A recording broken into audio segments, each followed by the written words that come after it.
निहारिका आज सुबह से ही बेचैन थी।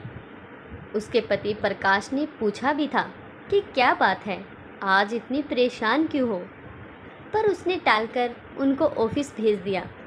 उसकी सास सुमित्रा जी आज सुबह से ही मगन थी, बहुत खुश लग रही थी वो। जब भी उनके मायके या रिश्तेदारी में कोई विवाह शादी का प्रोग्राम हो, उनकी खुशी देखते ही बनती थी। आज सुबह ही उसकी छोटी बहन मालती का फ़ोन आया था कि उनके बेटे नितिन का 4 करोड़ का रिश्ता तय हो गया है। मालती उसकी मासी सास थी, जो समय को काफ़ी रहीसनी बताती थी। दिखावा करना और दूसरों को नीचा दिखाना उनकी प्रमुख आदत थी। दूसरों को जलील करने में वह कोई कसर नहीं छोड़ती थी। मालती मौसी के बेटे की विवाह की सुनकर तो उसे चिंता हो रही थी कि इतने बड़े लोगों की शादी में जाने के लिए कपड़े और गहने भी तो महंगे होने चाहिए। वह समय क्या पहनेगी और बच्चों को क्या पहनाएगी? आखिर उनके साथ स्टैंडर्ड भी तो मेंटेन करना था। प्रकाश जी को तो वैसे भी उनका ड्रेस सेंस पसंद नहीं आता था। कौन सा नया फैशन चल रहा है? अपनी सहेलियों से जानकारी लेने के लिए फ़ोन मिलाने शुरू किए। यूट्यूब पर सर्च करना शुरू कर दिया। नई ट्रेंड्स देखने शुरू किए। अपनी कपड़ों की अलमारी खंगाली, लेकिन उसको कोई भी कपड़ा पहनने लायक नहीं लगा। सारे जुड़े जुगाड़े रुपए इकट्ठे किए।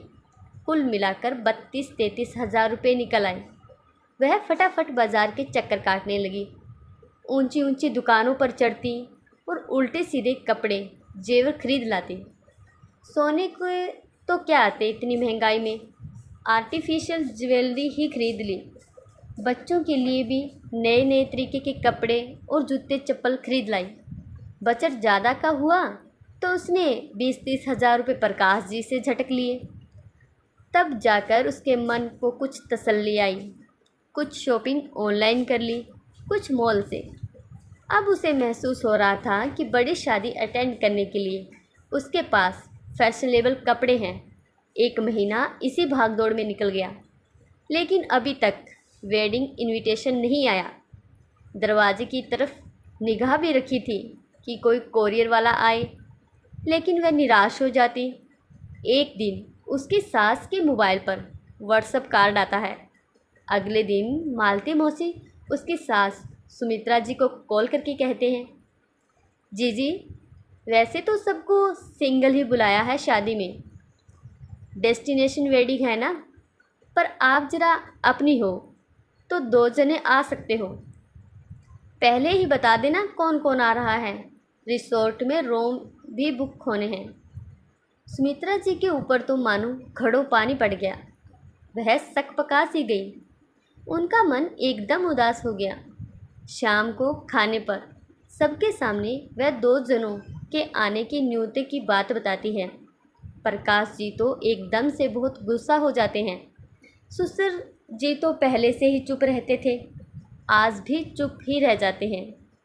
मम्मी जी का मन रखने के लिए पिताजी शादी में जाने की इजाज़त दे देते हैं। उसकी इतनी महंगी शॉपिंग बेकार जाती, इसीलिए प्रकाश जी उसको भी मम्मी के साथ जाने के लिए कह देते हैं। निहारिका का बिल्कुल भी मन नहीं कर रहा था शादी में जाने के लिए। प्रकाश जी ने बच्चों को भी शादी में जाने के लिए मना कर दिया, क्योंकि महंगी शादियों में एक एक प्लेट का हिसाब रखा जाता है। 4-5 हज़ार रुपये की एक प्लेट होती है, और फिर बच्चों का क्या भरोसा, कितना बिगाड़ दे। विवाह के दिन भी नज़दीक आ गए।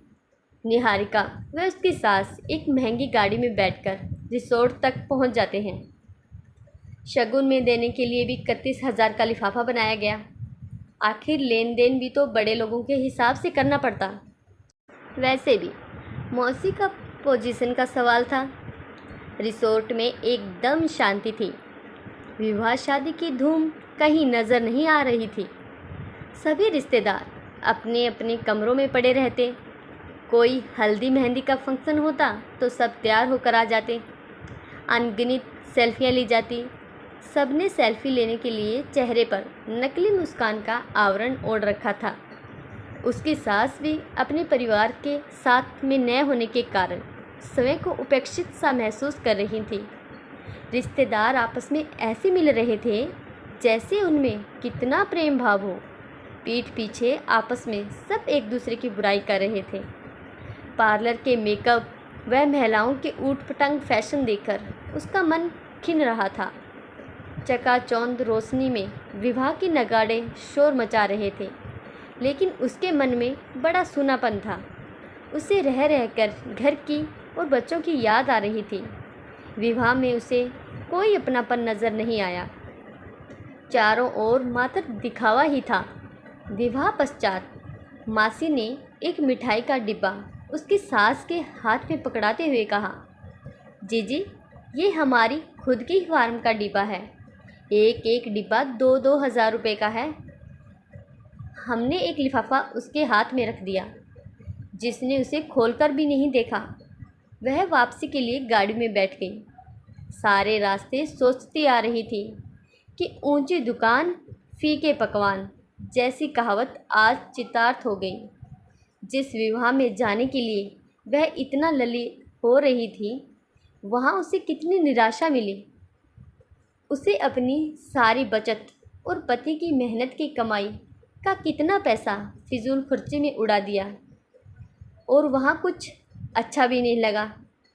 इससे तो इतने पैसों में पूरे परिवार के साथ टूर प्लान कर सकती थी, जिसमें उसे दिखावटी मुस्कुराहट का नकाब भी नहीं ओढ़ना पड़ता।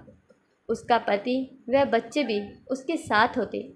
आशा करती हूँ आपको ये पारिवारिक कहानी ज़रूर अच्छी लगी हो। ऐसी ही कहानी रोज़ सुनने के लिए प्लीज़ इस चैनल को सब्सक्राइब कीजिएगा। कहानी अच्छी लगी तो इसे लाइक करें, कमेंट करें। धन्यवाद।